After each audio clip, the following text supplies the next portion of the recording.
अहिल्यानगरमध्ये सगळ्यात मोठा घोटाळा झाला. तो म्हणजे वास्तविक जास्त त्याचा फटका बसला तो म्हणजे माझ्या मतदारसंघामध्ये.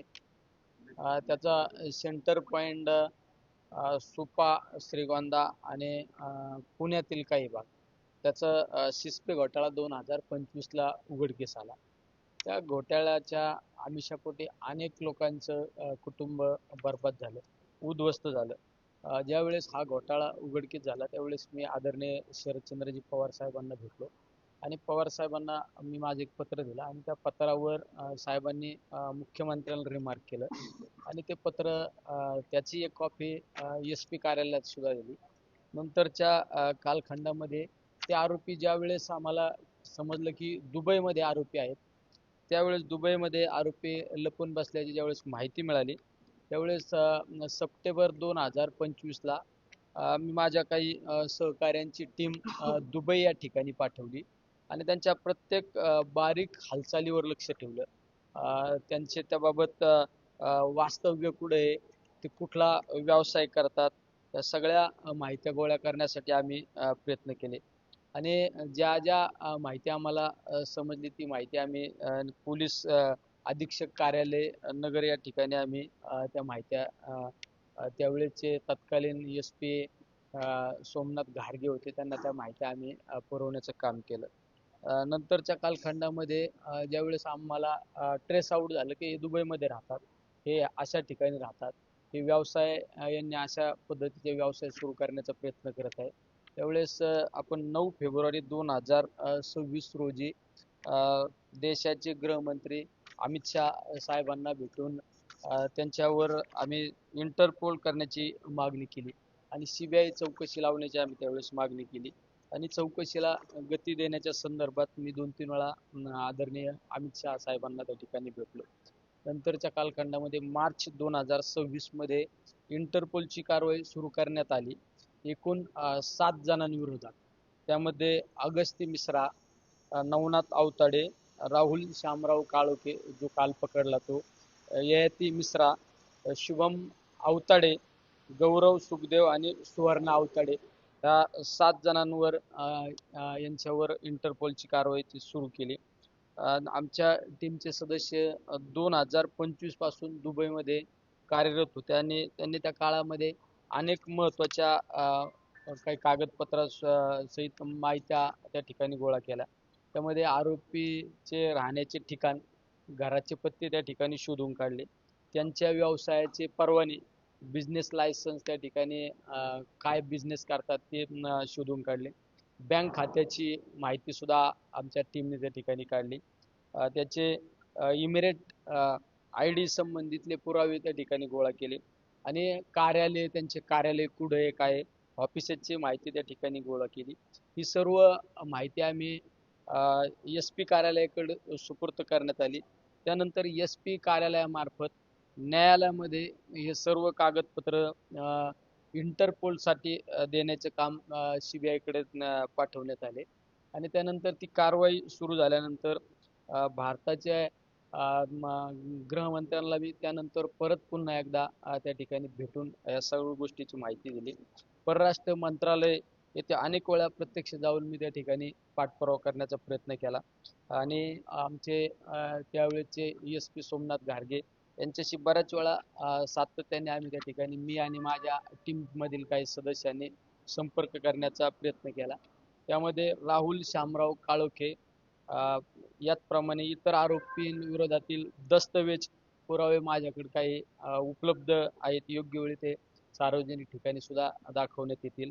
इंटरपोलची कारवाई सुरू करण्यात होण्याच्या आधी काही दिवस या फरार आरोपीला त्यांच्या विरोधात इंटरपोलची प्रक्रिया सुरू आहे हे ज्यावेळेस समजले त्यावेळेस तो आरोपी दुबईमधून फिजीमध्ये पलायन झाला आणि या सर्व गोष्टी आमच्या दुबईतील सूत्रांकडून आणि संबंधित इमिग्रेशन यंत्रणाचा समन्वय साधून आम्ही या सर्व गोष्टी आम्ही हालचालीवर मागोवा ठेवून आम्ही याची माहिती योग्य वेळी कलेक्ट करत होतो. प्रत्येक वेळेस त्याची कलेक्ट करत होतो. परराष्ट्र मंत्रालय, CBI आणि इंटरपोलच्या समन्वयातून त्यांची फिजीमधील अनेक ठिकाणे शोधण्यात आम्ही त्या ठिकाणी यश मिळाले आणि त्याला अखेर काल अटक झाली. आज मी माध्यमासमोर काही कागदपत्र सुद्धा त्यांचे देत आहे. त्यामध्ये ट्रेड लायसन, कंपनीचे लायसन, बँक खात्याची माहिती, राहत्या पत्त्यांचे पुरावे, इमिरेट आय डी आणि आमच्या टीममध्ये दुबईमध्ये त्यांचा मागोवा घेत असलेले काही फोटोकॉपी सुद्धा आमच्याकडे या ठिकाणी उपलब्ध आहे. काही दस्तऐवज त्या ठिकाणी उपलब्ध आहे. तपास यंत्रणा आवश्यक असलेल्या जनतेसमोर योग्य वेळी आम्ही त्या ठिकाणी सादर करण्यात येईल. इंटरपोल कडून वॉन्टेड असलेल्या इतर सर्व आरोपींच्या प्रत्येक लहान लहान माहिती आमच्या दुबईतील टीमने अत्यंत मेहनतीने गोळा केलेले आहे. त्यामध्ये त्यांचे वास्तव्य, व्यावसायिक माहिती, कंपनीचे कागदपत्र, आर्थिक व्यवहारांच्या संबंधित माहिती आणि इतर महत्त्वाचे पुराव्यांचा समावेश आहे. ही सर्व माहिती आम्ही पोलीस अधीक्षक कार्यालय, न्यायालय आणि CBI यांच्याकडे त्या ठिकाणी प्रक्रियेसाठी अधिक सुपूर्द केलेली आहे. आम्हाला पूर्ण विश्वास आहे की हे सर्व आरोपींवर त्या ठिकाणी गुन्हा दाखल होईल. त्याबाबतले काही कागदपत्र सुद्धा आमच्याकडे त्या ठिकाणी उपलब्ध आहे. असं वाटतं की बराचसा तपास हा तुम्हीच केलाय, तर मग पोलीस आणि गृह खातं काय करतं? नाही नाही, शेवट आम्ही तपास करण्यामागे कारण आहे की सर्व गोरगरीब लोकांचे पैसे त्यामध्ये गुंतलेले होते. लोकांचे कुटुंब उद्ध्वस्त झाले. शेवट ज्यावेळेस बाहेरच्या देशामध्ये आरोपी पलायन करतात, त्यावेळेस आपल्या देशातील काही तपास यंत्रणेला काही लिमिटेशन येत असतं. लिमिटेशन त्यांना आपल्याकडं कोर्टाने परमिशन दिल्याशिवाय आपले आरोपी तपासण्यासाठी आपण दुसऱ्या देशात सुद्धा जाऊ शकत नाही. त्यामुळं मी माझी पर्सनल त्या ठिकाणी आमची दुबईतील काही सहकाऱ्यांना बरोबर घेऊन त्या ठिकाणी टीम लावली होती. त्यामध्ये राहुल काळोखे त्याचा हा फोटो आहे. तुम्ही दुबईमध्ये त्याचा 3/11/2025 आमच्या टीमने एक फोटो काढला होता. तो एका मॉल समोर फिरत असताना त्याचा हा फोटो आहे आमच्याकडे. आता झेरॉक्स असल्यामुळे तेवढा क्लिअर दिसत नाही, पण एकदम फोटोकॉपी व्यवस्थित आहे. त्या फोटो आम्ही 3/11/2025 त्या ठिकाणी काढलेला होता. त्यामुळे 10/10/2025 पुन्हा एकदा एका मॉलवर असताना त्याचा तो फोटो आमच्याकडं सादर आहे. आणि ज्यावेळेस अमित शहाना मी या संदर्भात भेटलो, तो सुद्धा फोटोकॉपी माझ्याकडे आहे. त्यावेळेस मी माझ्या मेल ID वर सुद्धा त्या ठिकाणी टाकले होते. हा हा पहा, राहुल काळोखे. त्याने ज्यावेळेस लायसन्स काढलं, ते लायसन्सची कॉपी आमच्याकडे max general trading limited Abu Dhabi या नावाने ही कंपनी या ठिकाणी चालू केली त्यांनी. ती माहिती आमच्याकडं उपलब्ध आहे. त्याचा जो पासपोर्ट आहे, त्या पासपोर्ट 4 जुलै 2023 आणि 23 जून 2023 दुबई मधला त्या पासपोर्टवर शिक्का आहे त्याचा. त्याचबरोबरीने त्याचा विजा, त्याची विजाची कॉपी त्या ठिकाणी दुबई रेसिडेन्स 19/4/2000 त्याची एक्सपायर डेट झालेली आहे. हा दुबईचा त्या ठिकाणी विजा आहे. तुमचा बिझनेस लायसन्स त्याचे हे बिझनेस लायसन्स आहे. त्यामध्ये मॅक्स जनरल ट्रेडिंग लिमिटेड त्या 29 ऑगस्ट 2021 ते रजिस्ट्रेशन केलं होतं. किती? 29 ऑगस्ट 2021 म्हणजे पूर्वनियोजित कट या लोकांचा होता. त्यामध्ये 29 ऑगस्ट 2024 करंट लायसन इश्यू झालं. त्यांनी अप्लाय केलं 29 ऑगस्ट 2021 आणि 29 ऑगस्ट 2024 हे करंट लायसन इश्यू झालं आणि 28 लाख रुपयाचा कोटी कोटी रुपये या हजारो कोटी रुपयाचा घोटाळा आहे. आणि किती पैसे सरकारने रिकव्हर केलेले आहे? सरकारने अद्यापपर्यंत कुठलाही रिकव्हर झाले नाही. कारण आत्ताशी तो पहिला आरोपी त्या ठिकाणी अटक झालेला आहे. हे बिझनेस लायसन्स आहेत. तुमचे त्याचे बँक अकाउंट पहा. हे दुबई बँक अकाउंट डिटेल आहेत आमच्याकडे. त्याचे बँक अकाउंट इमिरेट्स, कुठल्या कंपनीच्या नावाने तू करत होता घोटाळा? इमिरेट्स शिस्पे नावाची एक त्याची कंपनी होती. त्या कंपनीच्या नावाने हे सगळे घोटाळे चालू होते. हे त्याचे बँक अकाउंट डिटेल आहे. इमिरेट्स NBD या नावाने ही बँक आहे. Dubai bank account detail Rahul Shamrao Kalokhe हे बँक अकाउंट त्याचे करंट अकाउंट होतं त्यात सगळं. राहुल काळोखे याचा ऍड्रेस पुण्याचा आहे, तर तो काहीतरी संभाजीनगरचा आहे. आता त्याचे राहण्याचे ठिकाण सुद्धा आम्ही कुठं राहतो ते ठिकाण त्याचं काढलं होतं. कोणाच्या ओनरच्या नावावर ॲग्रीमेंट केलेले हे सुद्धा आम्ही त्याचं डिटेल काढलं होतं. ओनर सुद्धा मोहम्मद हसन अल्फा रिसा 27/2/2025 ला त्याचं ॲग्रीमेंट झालं. त्याचं झालं आणि त्याचं राहण्याला त्या ठिकाणी राहण्यासाठी गेला 1/3/2025 ला. हे त्याचं राहण्याचं आम्ही जे ॲग्रीमेंट केलं राहुल काळोखे रेसिडेन्स ॲग्रीमेंट हे सुद्धा आमच्याकडे त्या ठिकाणी उपलब्ध आहे. त्याचे आयकर विभागाचे ID त्या ठिकाणी उपलब्ध आहे. कागदपत्र तुम्ही आणि तुमच्या टीमने गोळा केलेली आहे. हा पोलिसांनी का केलं नाही हाच प्रश्न होतो. नाही, पोलिसांना मदत करणं हे आमचं महत्वाचं काम होतं. हे त्याचे चेक वगैरे हे त्याचं ज्यावेळेस आज तुम्ही म्हणता हजारो कोटीचा घोटाळा आहे, इतके घोटाळा केला, एवढा मोठा घोटाळा असताना पोलीस शांत बसली होती का? नाही, पोलीस यंत्रणेच्या पद्धतीने काम करत होती.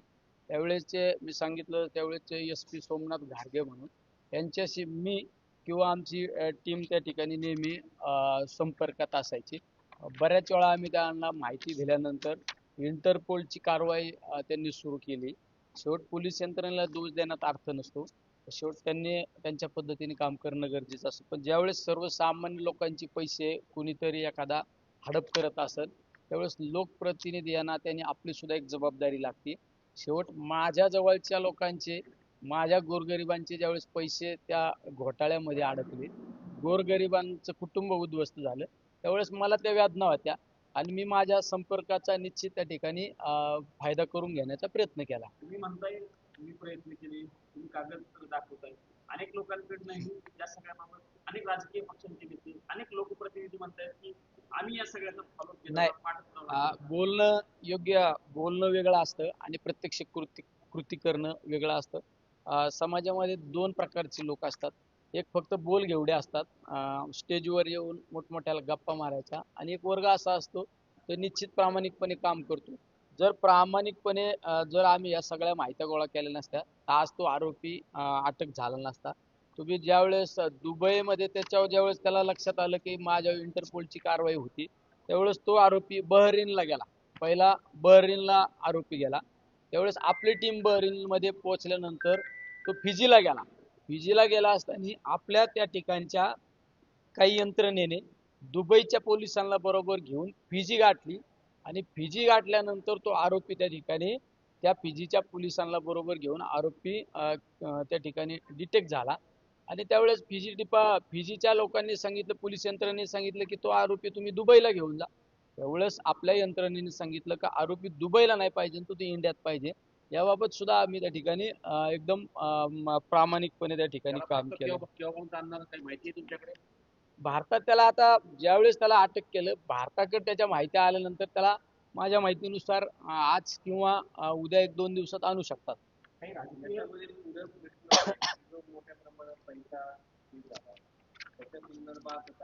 आता सगळ्यात महत्वाचं ED CBI या सगळ्या यंत्रणेचा वापर करून त्यांच्या कुठं प्रॉपर्टी आहेत त्या प्रॉपर्टी शोधल्या पाहिजे. त्यांच्या बँक अकाउंटला कुठं पैसे, त्यांच्या नातेवाईकांच्या अकाउंटवर किती पैसे, हे सगळे अकाउंट सेल केले पाहिजे. त्यांच्या प्रॉपर्टी सेल केल्या पाहिजे आणि त्या प्रॉपर्टी सेल करून या लोकांचे पैसे दिले पाहिजे. आरोपी डिटेक्ट झाला, आरोपी पकडला, आरोपी आज पोलीस कस्टडीत आहे, याचा अर्थ लोकांना पैसे मिळाले का? नाही, लोकांना पैसे मिळाले नाही. लोकांना प्रत्यक्षरित्या ज्यावेळेस पैसे मिळतील त्यावेळेस खऱ्या अर्थाने या गुन्ह्याचा तपास पूर्ण झाला हे आपण समजू शकतो. त्यामुळे त्यासाठी या सगळ्या यंत्रणेचा वापर करून त्यांचे सगळे अकाउंट, त्यांच्या नातेवाईकांचे अकाउंट, त्यांच्या प्रॉपर्टी सेल केल्या पाहिजे. आज काही आरोपी अजून फरार आहेत, त्या आरोपींचा सुद्धा आता बऱ्यापैकी मागोवा घेतला पाहिजे. यामध्ये काही राजकीय हस्तक्षेप वाटतो त्यांना पाठिंबा घालण्यामध्ये किंवा शेवट राजकीय हस्तक्षेप या सगळ्या गोष्टीला एकमेकावर टीका टिप्पणी करण्यापेक्षा सगळ्यात महत्वाचे बाकी आरोपी डिटेक्ट करणे, बाकी आरोपी पकडणे आणि हाय आरोपी जो पकडला त्याच्या सगळ्याच्या सगळ्या या सगळ्या पैशातून ज्या प्रॉपर्ट्या केल्या त्या प्रॉपर्ट्या सेल करणे आणि पैसे लोकांना काढून देणे.